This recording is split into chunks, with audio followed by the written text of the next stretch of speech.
Sziasztok! Megnézzük a 3-as kapcsolatban lévőket, hogy mit lehet róluk tudni.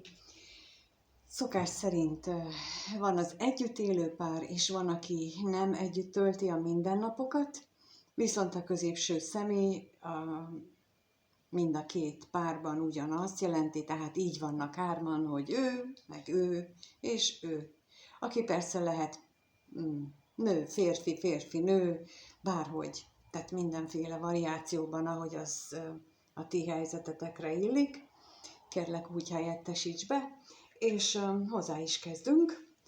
És még aki nem hallotta, vagy nem értesült róla, akkor még a héten csatorna születésnapja alkalmából 50%-os kedvezményt el tudtok egyéni kirakást kérni, és nagyon szívesen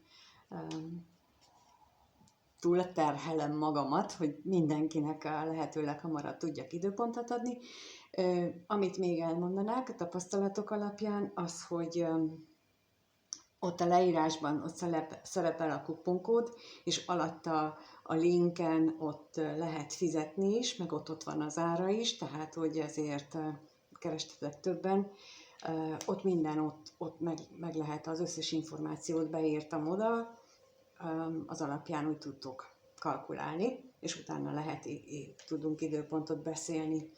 Jó, akkor kezdjünk is hozzá, és azzal kezdünk, hogy akik együtt élnek, náluk mi a jelenlegi szituáció, mit lehet tudni az ő kapcsolatukról, hogyan áll az ő kapcsolatuk, akik együtt élnek. 2 kérnék szépen a nő részéről, hogy szerinte hogyan áll az ő kapcsolatuk,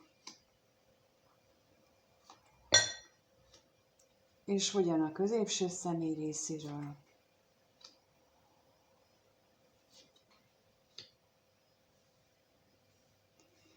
Úgy tűnik nekem, hogy akivel együtt él, az a társ, ő azt gondolja, hogy a család, a közös otthon, a közös megélések, azok elég alapot jelentenek ahhoz, hogy ő reménytelve nézzen a jövőbe, illetve reménytelének tartsa jelenleg a kapcsolatot is. Tehát én úgy látom, hogy ő erre alapozza ezt az egészet, és akkor rákérdezünk, hogy mit tudhatunk meg itt a házzal összefüggésben. Mi tudhatunk meg a házzal összefüggésben?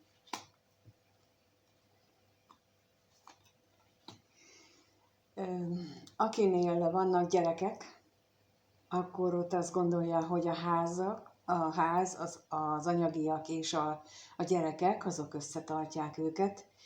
Akinél nincsenek gyerekek, akkor ott pedig azt jelentheti ez, hogy valamilyen új anyagi forrás lehetősége csillant meg, és akkor ez az, ami őket összetartja, illetve vagy valamilyen új ötlet az anyagiak megosztása terén, amit lehet, hogy például ő eszelt ki, mondjuk így, hogy hogyan tudja magához láncolni, például ilyen is benne lehet a középső szemét. És a reményre is kérnék szépen.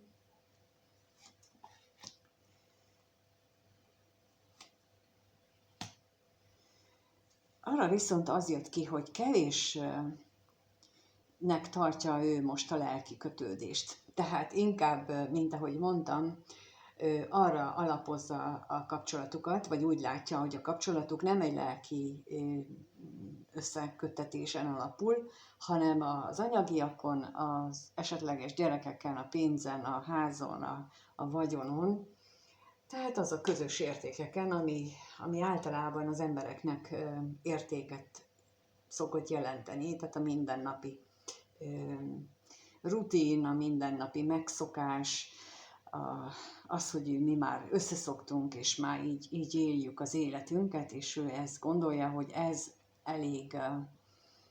elég arra, hogy reménytelének élje meg Ugyanakkor a középső személy részéről viszont az látszik, hogy ő hát már a múlttal kapcsolatban sem biztos. Sok benne már azzal kapcsolatban is a bizonytalanság, hogy az tényleg úgy történt-e, ahogy ő gondolja. Tényleg olyan ez a kapcsolat, vagy olyan volt a múltban ez a kapcsolat, ami valódi értéket jelentett, vagy csak ő egy álomvilágban élt, és olyan, mintha itt kezdeni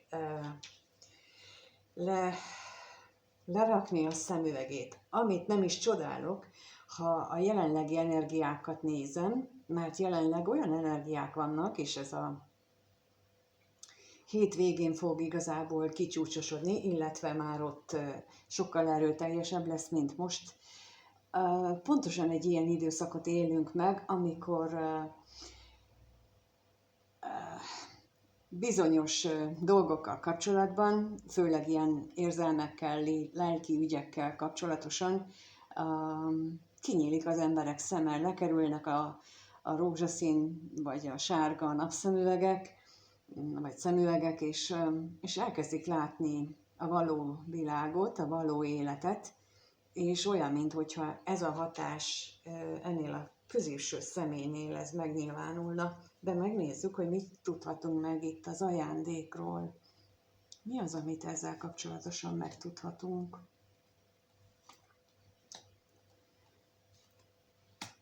Hát pontosan az, amit mondtam az előbb, hogy nagyon sokat gondolkodik azon, főleg így, amikor befelé figyel a magányos gondolkodós idejében, akkor azon gondolkodik, hogy ő mit veszített el. Mi az, amit a múltban ő másképp látott, illetve mi az, amit most másképp lát, mint ahogy a múltban látta. És a bíróra is kérnék szépen. Ez nagyon megerősítés volt az, amit az előbb mondtam arra.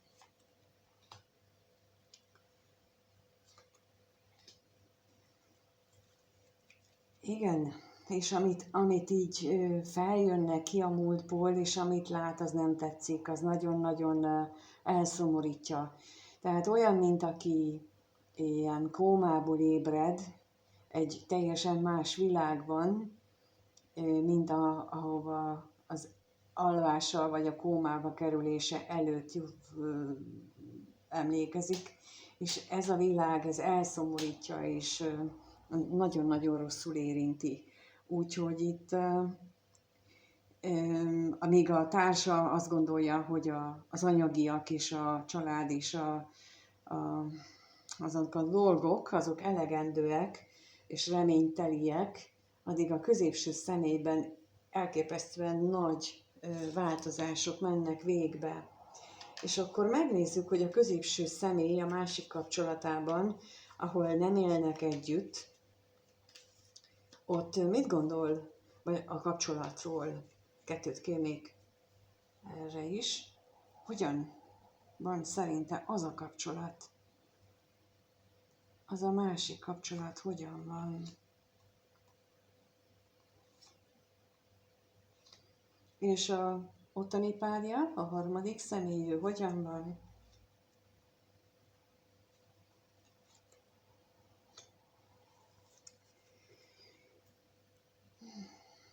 A középső személy úgy gondolja, hogy ez a kapcsolat számára egy isteni ajándék, egy olyan kapcsolódás, amit ő talán meg sem érdemel igazából, de minden esetre tényleg egy nagyon értékes, nagyon jó dolognak éli meg. És akkor kérlek szépen itt az állandóságra, hogy erről mit tudhatunk meg.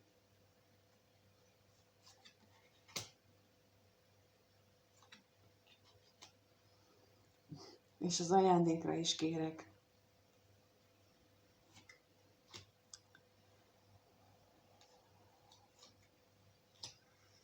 Mert ez a kapcsolat, ez egy nagyon váratlanul tört rá, és egy olyan érzelmeket hozott az életébe, amiről neki korábban fogalma sem volt arról, hogy ő képes ilyen érzelmekre, hogy ez képes ő megélni ilyen szeretetet, szerelmet, amit ebben a kapcsolatban érez, és úgy tűnik, hogy ebben nagy szerepe van a kommunikációnak is, és leginkább azt gondolja, hogy amikor ő egyedül van, és megint itt ugye kijön, hogy ő nagyon sokat fordul befelé, itt is, és itt is, hogy amikor így magába figyel, akkor ő azon gondolkodik, hogy ez olyan fajta megélés, olyan fajta kommunikáció az, ami mondjuk lehetséges ebben a kapcsolatban van, vagy amit ő így magában így lefolytat, amire korábban nem volt példa az életében. És ugyanakkor ebben a nem együttélős kapcsolatban, ahol csak az energiák vannak meg, ott a társ, ott kicsit aggodalmaskodik igazából a maga miatt, a kapcsolat miatt. És akkor itt most, mielőtt tovább folytatnám, így rákérdezek, hogy mit tudhatunk meg erről bővebben, a bosszúságra kérnék szépen.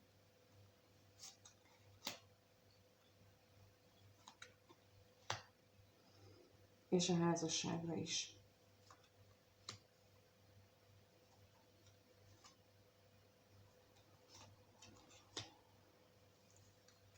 Igen, azért is kértem rá, mert nem azt mondtam volna, hogy a másik kapcsolatával van összefüggésben itt ez a két lap, és én úgy látom, hogy ebben jól gondoltam, jól éreztem, hogy ő azért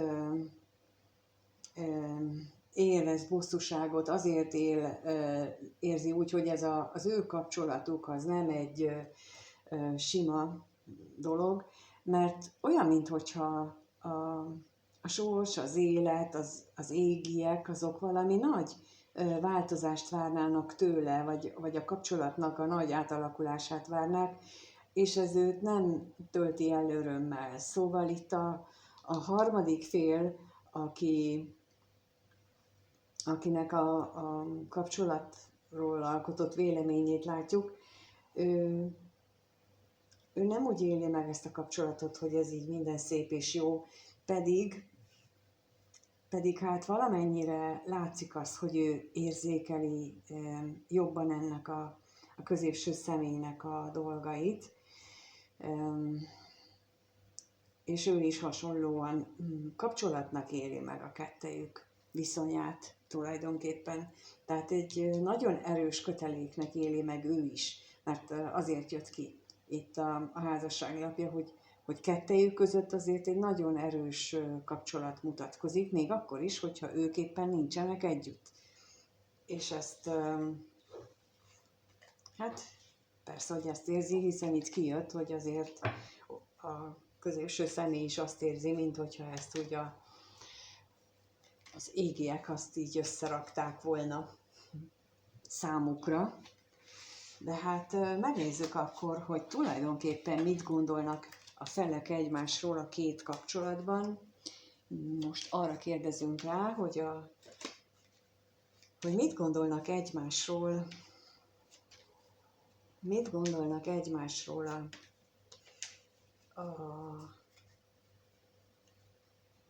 akik együtt élnek. Tehát az együtt élő pár nőtagja mit gondol a középső személyről? Erre kérnék szépen 2.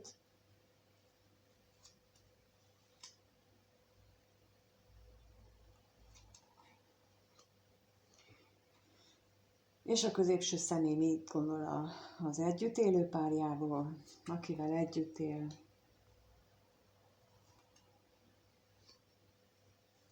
Hát a párja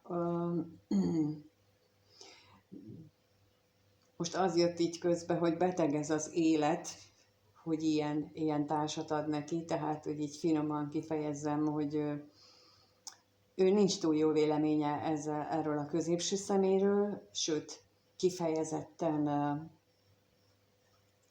kifejezetten nincs jó véleménye róla, na, akkor inkább így mondom, és akkor kérnék szépen kiegészítést a betegségre.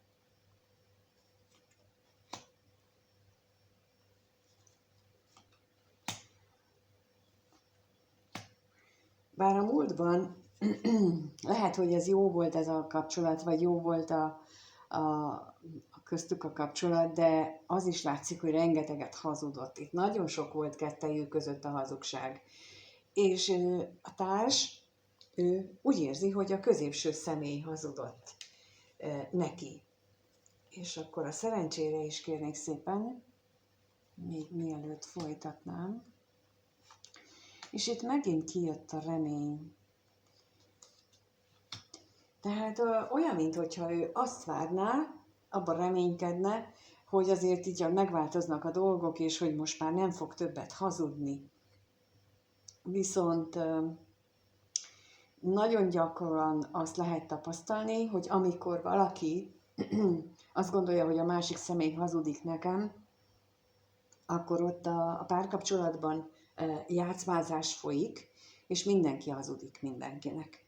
Tehát itt amikor már így megfogalmazódik bennünk, vagy benne a valamelyik szemében, hogy a másik hazudik neki, bár nem tudja bizonyítani, de érzi, na ott már biztosan működik a játszmázás, és a játszmázás egy olyan eszköz, amivel például egy belső gyermek sérülésnek a következményeit használják, vagy azt próbálják elleplezni, illetve annak abból kifolyólag csinálják ezt a játszmázást.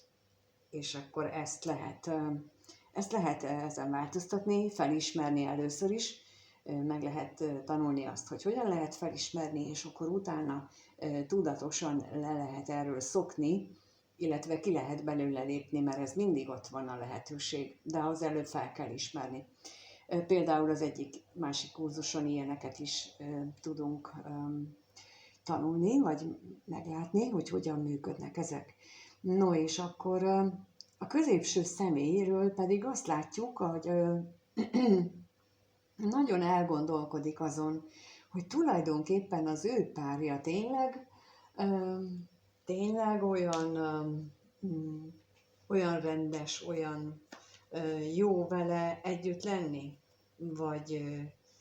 vagy a rózsaszín szemüveg itt is kezd lehullani, és akkor rákérdezünk, hogy mit lehet itt tudni a gondolatról, mert ugye az előbb hasonló volt, és az örvendezésre is kérnék szépen.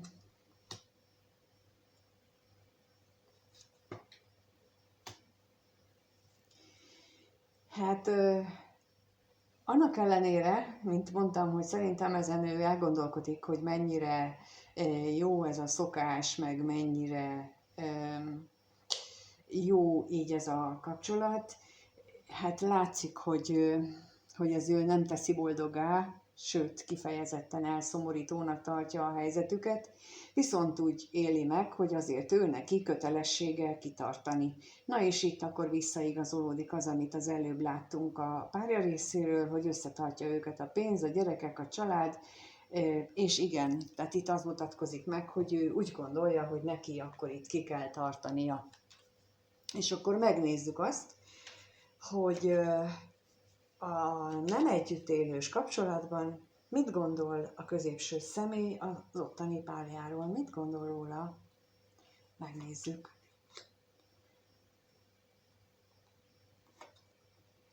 És a párja mit gondol a középső személyről 2 lappal?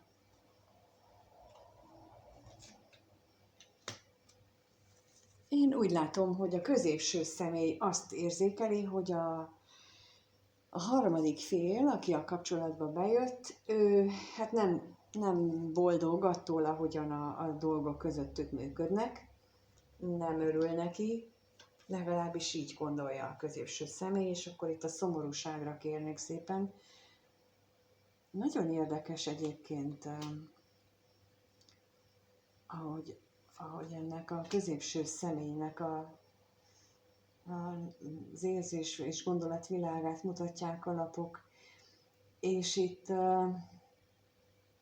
arról beszélnek még, hogy lehet, hogy ez a szomorúság, ez a boldogtalanság, ez abból is fakad, hogy úgy gondolja, hogy már nem akar, vagy nem vágyik a harmadik félre és az örvendezésre kérnék szépen most még.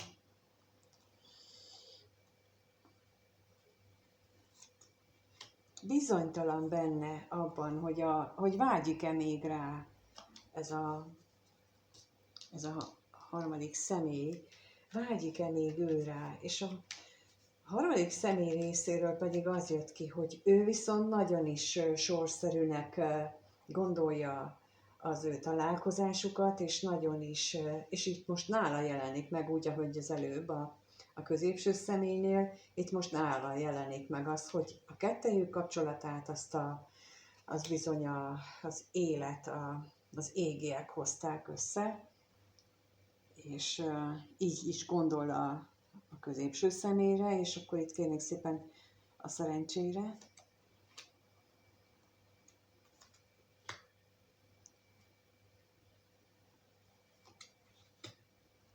És az állandóságra is kérünk.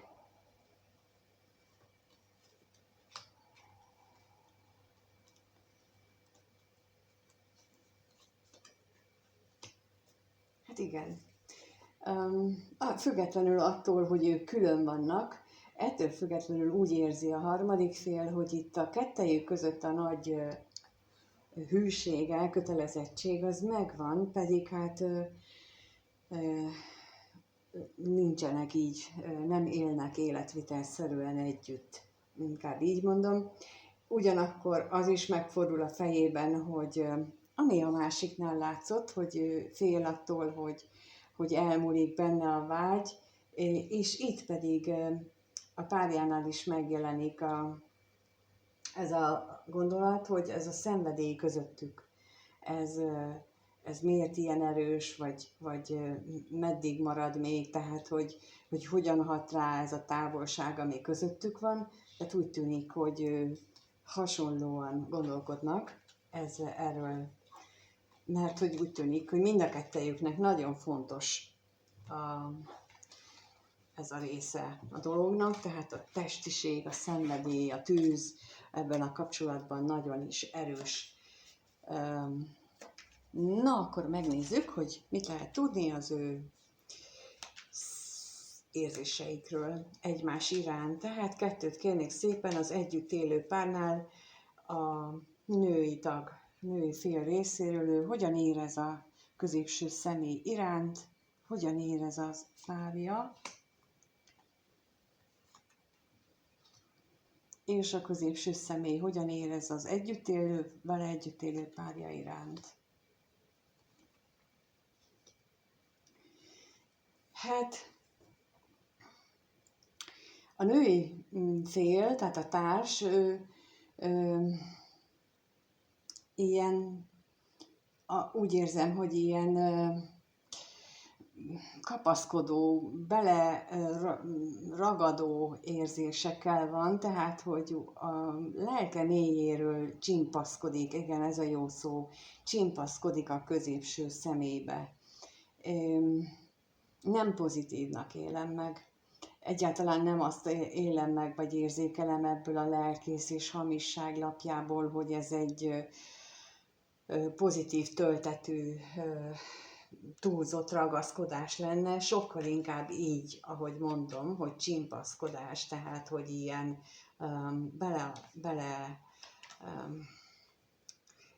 mint a fuldokló, úgy belekapaszkodik, de közben húzza le magával, tehát a fuldokló is azt csinálja, amikor valaki ki akarja őt menteni, hogy belecsimpaszkodik az őt mentő személybe, de húzza le, és kockára teszi mindkettejük életét, és valahogy ezt az energiát érzékelem itt most, hogy ez egy ilyen típusú, de akkor rákérdezünk, hogy mit tudhatunk meg a lelkészről.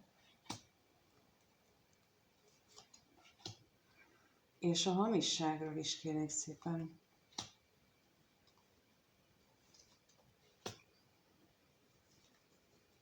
Érzékeli azt, hogy hát vagy megtudta, vagy érzékeli a harmadik személy jelenlétét a kapcsolatukban, ami nagyon elszomorítja, és és én továbbra is azt látom ebből, hogy ő az érzelmeit a múltra, a vagyonra alapítja, és erre a lelki csimpaszkodásra, és ez olyan, mint amikor a gyerek mielőtt elkezd hisztizni például a boltban a gyerek, hogy én ezt akarom. Tehát ezt a hiszti előtti pillanatot, amikor ő benne már ott van az a negatív érzelem, de még nem kezdett el nyilvánosan. Tehát ezt az energiát érzékelem itt, hogy ilyen nem is hisztériásnak mondanám, mert az nem azt érzem, csak az, hogy ahogyan az előbb mondtam, hogy olyan csimpaszkodós. Tehát tudja ő, az eszével tudja. És ha megnézitek, nincsen itt érzelem, valódi tiszta, szép érzelem nincs itt, hanem olyan, mint hogyha sajnálná például azt, hogy mondjuk a középső személynek olyan vágyai vannak, amit ő nem tud megadni, de tisztában van vele, hogy van másik, és nem tiszta érzelemmel. Érdekes módon eddig megjelent a remény nála, és egyebek, de itt nem itt már nem. Tehát amikor az érzelmeire kérdezünk rá, itt már nem az jelenik meg, hogy ő, vagy a szeretetnek a jele. És akkor megkérdezzük a középső személynél, aki ugye nagyon gondolkodik itt a hűségen, amit az előbb is kijött már, hogy ő igyekszik megtartani itt az adott szavát mondjuk, vagy az ígéretét, és nagyon gondolkodik ezen, hogy ez hogyan is álljon hozzá, és most a gondolatra kérnék szépen.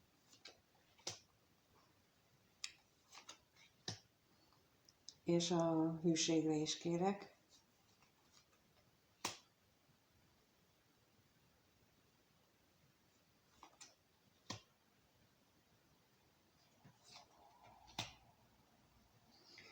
Hát ugye megint megjelent a gondolataiban az elkötelezett kapcsolat, és hogy ez egy értékes kapcsolat számára, tehát nem azt jelenti, hogy ő most ezt így ki akarja dobni az ablakon, és hogy már elege van ebből az egészből, de azt is tudja, hogy amit ő eddig élt, vagy ahogyan ő eddig megélt ezt a kapcsolatot, az nem az, mint ami valójában volt. Ettől függetlenül még mindig értékesnek tartja. Viszont ott van a gondolataiban az is, hogy mi van akkor, hogyha ő egyszerűen elveszti ezt a kapcsolatot. Mi van akkor, hogyha hogy ebben a kapcsolatban beáll a távolság, beáll az eltávolodás, így mondom. Szóval, hogy ő most idáig jutott az érzéseiben, hogy ezen morfondírozik, hogy mi lenne ezzel a kapcsolattal, illetve hogyan lehetne megtartani azt az értéket, ami ebben a kapcsolatban még van. No, és akkor megnézzük azt, hogy a másik fél felé hogyan érez, itt a középső személy, kettőt kérnek szépen, hogyan érez a középső személy a harmadik fél felé, vagy irányába, és a harmadik fél hogyan érez a középső személy felé.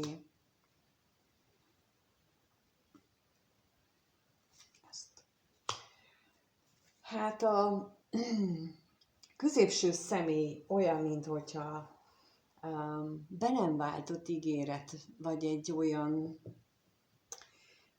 titkos ígéretet élne meg így a harmadik fél irányába, és akkor kérnék szépen még itt a levélre pluszba, hogy mit tudhatunk meg erről.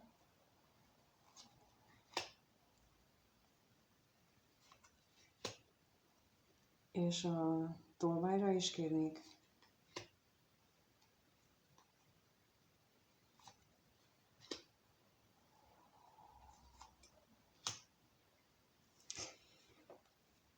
Olyan, mint hogyha bizonytalan lenne. Nem az érzéseiben, nem úgy látom, hogy az érzéseiben bizonytalan ő, sokkal inkább abban, hogy ez a kapcsolat ugye nem felvállalt kapcsolat, egy titkos kapcsolat volt, illetve hogy mi legyen ezen túl, hogy maradjon-e titkos kapcsolat, maradjon-e a távolság, vagy kezdődjön újra. Tehát itt megint a nagyon erős gondolkodás. Tehát itt a középső személy rengeteget agyal, ugyanakkor pedig itt van benne az érzelem, tehát nem már úgy értve az érzelem, hogy az elkötelezettség az még ott van abban a kapcsolatban, miközben a harmadik személynek az érzései úgy tűnik, hogy kezdenek átalakulni, megváltozni, és hogyan? Erre kérdeznék, a halálra kérnék szépen kiegészítést.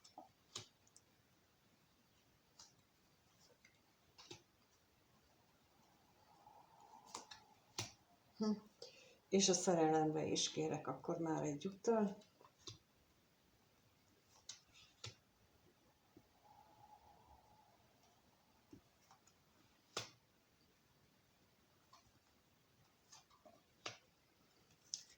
Olyan, mint a harmadik fél azt élné meg, hogy ez az érzések, a szerelem érzésének az átalakulása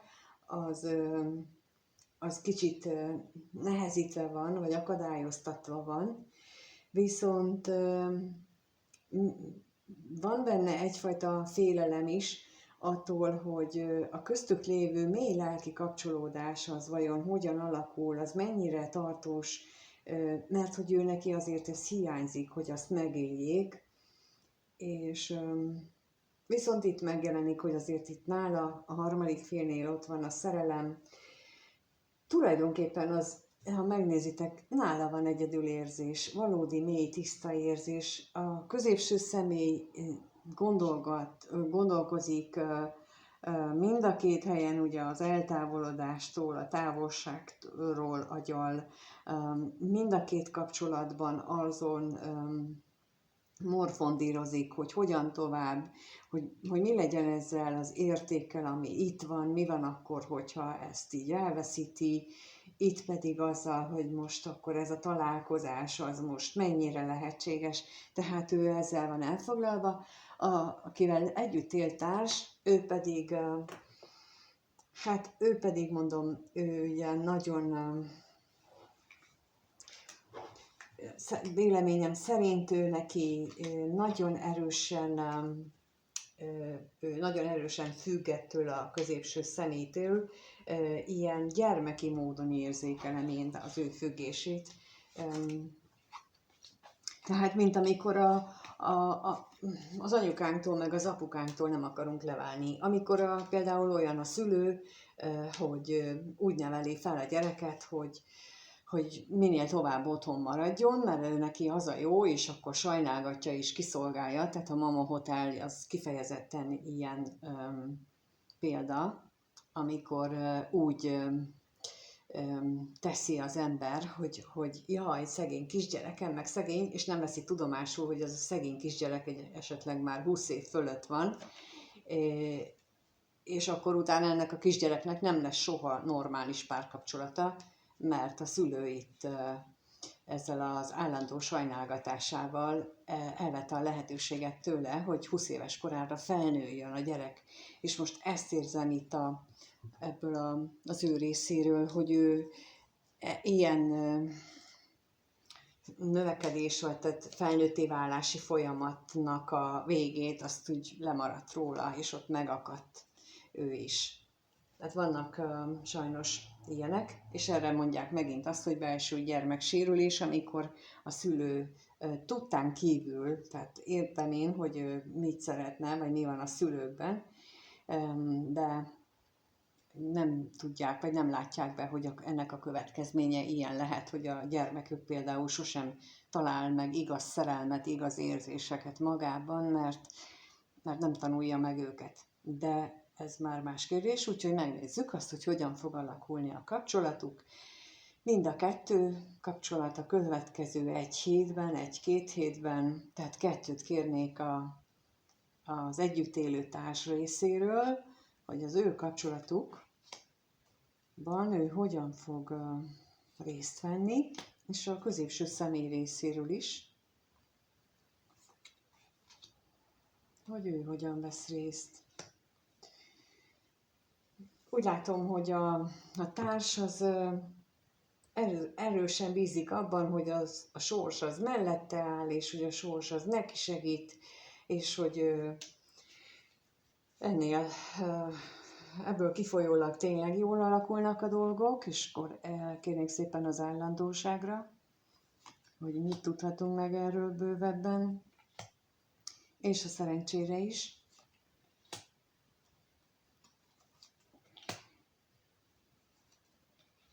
Hát igen, tehát amit mondtam, ő arra bazíroz, hogy ez egy működő kapcsolat, itt megvannak a szokások, megvannak a bejáratott menetrendek, és ez a hűséghez vezet, tehát ez egyértelmű. Tehát, és akkor itt ezt visszautalnék arra, hogy például 3-as kapcsolatnál azért van az, hogy a 90%-ban általában így mondják, hogy 90% környékén a középső személy nem hagyja ott, főleg a férfiakra vonatkozóan, nem hagyja ott a jelenlegi kapcsolatát. Ez miatt, főleg, hogyha így a jelenlegi társ, az pedig ragaszkodik is, és erre rá is játszik. Már pedig itt egyértelműen ő tudatosan él vissza ezzel a helyzettel, és nehezíti meg a középső személynek a kilépését ebből a kapcsolatból, mondjuk így. Tehát ezért van az, hogy nem lép ki. Egyrészt, mert az nagyon fontos, a vagyon, nagyon fontos a szokások, nagyon fontos, hogy mit szólnak hozzá a szomszédok, a barátok, és akkor honnan lesz új barátom, és egyebek. Tehát, hogy azért ezt így mindenki átgondolhatja, hogy azért van ennek logikája, de időnként hajlamosak vagyunk erről elfeledkezni. És a középső személy részéről viszont ott vannak a félelmek, hogy mi van akkor, ha ő megszegi az ígéretét. És akkor kérnénk szépen a féltékenységre plusz lapot, plusz információt, és a levélre is kérek.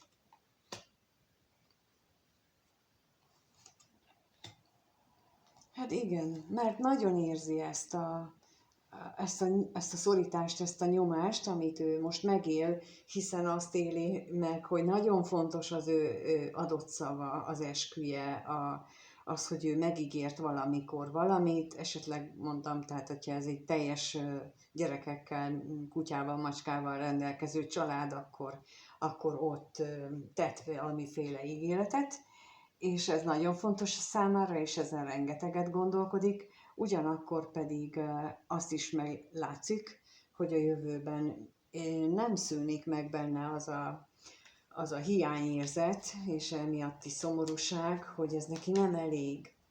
Tehát amit most itt látszott az elején, hogy ő felismerte, hogy itt valami nem az, aminek látszik, ez nem fog megszűnni. Talán azzal az energiával van összefüggésben, amit az elején mondtam, hogy most érzelmek területén kezd tisztulni majd a kép bizonyos emberekben, főleg azokban, akiknek ez életfeladatuk közé tartozik, és lehetséges, hogy ez a személy ez pont ilyen, akiről most beszélek.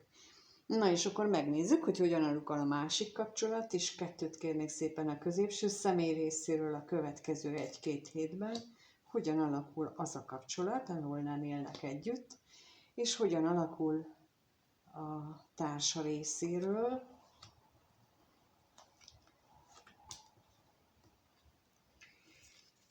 A középső személy továbbra is itt nagyon gondolkodik. De valójában lehet, hogy a házasság a saját meglévő párkapcsolatáról gondolkodik, de az is lehet, hogy arról gondolkodik, hogy milyen lenne ezzel a személlyel a hosszú távú kapcsolat, és megkérdezzük, hogy mit tudhatunk meg erről a gondolatról, bővebbet. és a házasságra is kérnék szépen.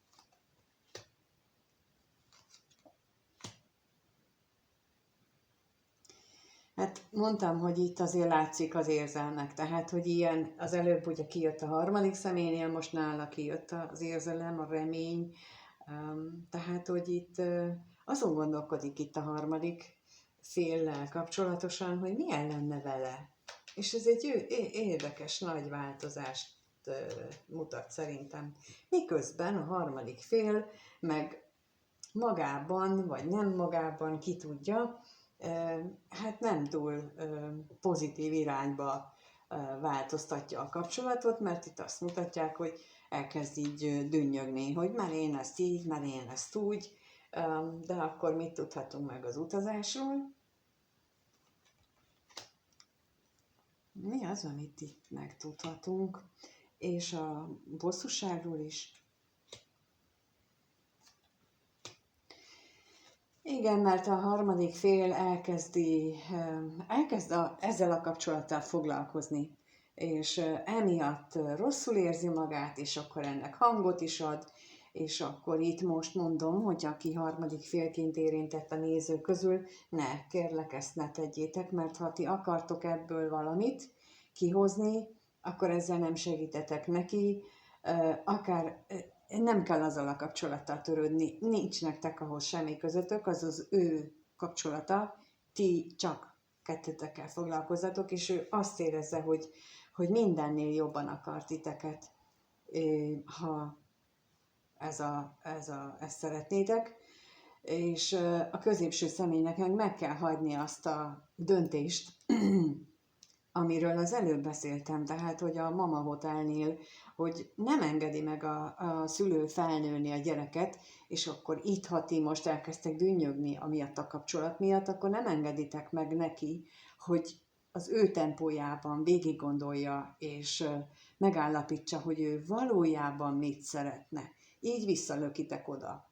Tehát, hogy így ezt látom én ebből, tehát, hogy ennek ilyen kontraproduktív ez a kommunikáció, úgyhogy hát ha nem ez a célotok, hogy visszalökjétek, akkor talán más taktikát, vagy más módot kell választani. És akkor itt a másik személynél pedig hát neki is önismeretet javaslok, hogy ezen gondolkodjon el, hogy ő miért viselkedik így, mennyire fontos ez, hogy ki mit fog szólni hozzá, és miért csimpaszkodok bele még ebbe a középső szemébe, és miért azt gondolom róla, hogy miért kötelessége, és alapvetően az, hogy hogyan jött létre ez a kapcsolat. Ugyanis amikor ilyet látok, ott mindig a kezdeteknél felmerül annak a lehetősége, nagy valószínűséggel, hogy ott nem volt az elején tiszta szerelem. Nem ilyen típusú, mint amit itt látunk. Ilyen jó barátok vagyunk, testvérek vagyunk, ő megvéd engem, ő vigyáz rám, de az nem szerelem. Úgyhogy ezen érdemes elgondolkodni, és ha ilyen volt, akkor talán lehetséges, hogy ennek a középső személynek ez kezd most már tisztává válni, világosodni, és ő valódi érzéseket szeretne megélni. Hát köszönöm szépen, hogyha itt voltatok, és megnéztétek. Én köszönöm, ha megírjátok, hogy ezt hogyan élitek meg, vagy titeket hogyan érint. Köszönöm a lájkot, feliratkozást, ha még nem iratkoztatok fel. Nagyon-nagyon hálás vagyok azért, hogy itt vagytok, és megnézitek, és elmondjátok, amit gondoltok, és mindenkinek minden jót kívánok. Sziasztok!